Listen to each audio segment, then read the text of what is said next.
developed by women for women. The Yes She Can project is meant to encourage, motivate and support women as they strive to live healthier, more wholesome lifestyles.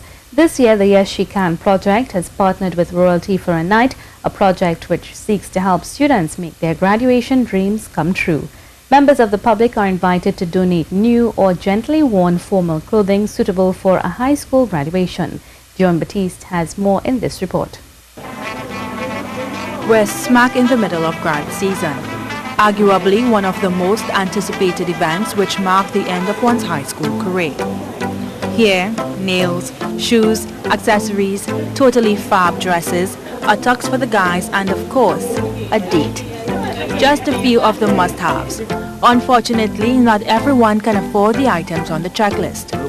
Enter Royalty for a Night and the Yes She Can project, the fairy godmothers of high school students in Trinidad and Tobago. Initially called Princess for a Night, Royalty for a Night started when a teacher reached out to friends asking for support to get her students outfitted for grad. The response was overwhelming. And the amount of contributions that came in, they were able to open it up to a whole lot more than just one school. And so the project started off there, and it really, over the past couple of years, just kept building momentum.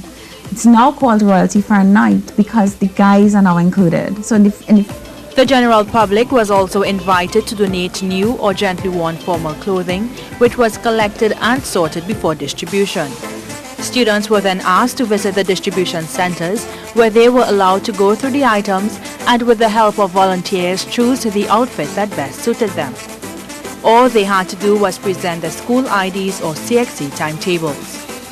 Former Miss Trinidad and Tobago World and the Youth Ambassador for the Yes She Can project, Kimberly Farah Singh, says she's happy to be affiliated with such a project as she identifies with the plight of the students. I was the representative for a major pageant, and I didn't have circumstances didn't allow me to have a dress to cross the stage in.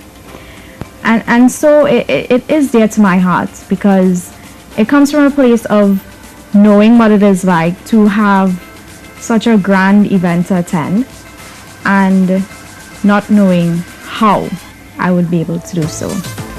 This year, dresses were distributed at the Gulf View Community Center and more recently at the University of Trinidad and Tobago John Donaldson campus.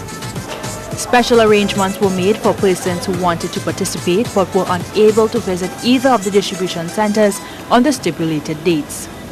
This year, for the first time, it's actually going to be taken to a rural area where the girls will have an opportunity in their space, because it's difficult for them to get out of there, to select dresses.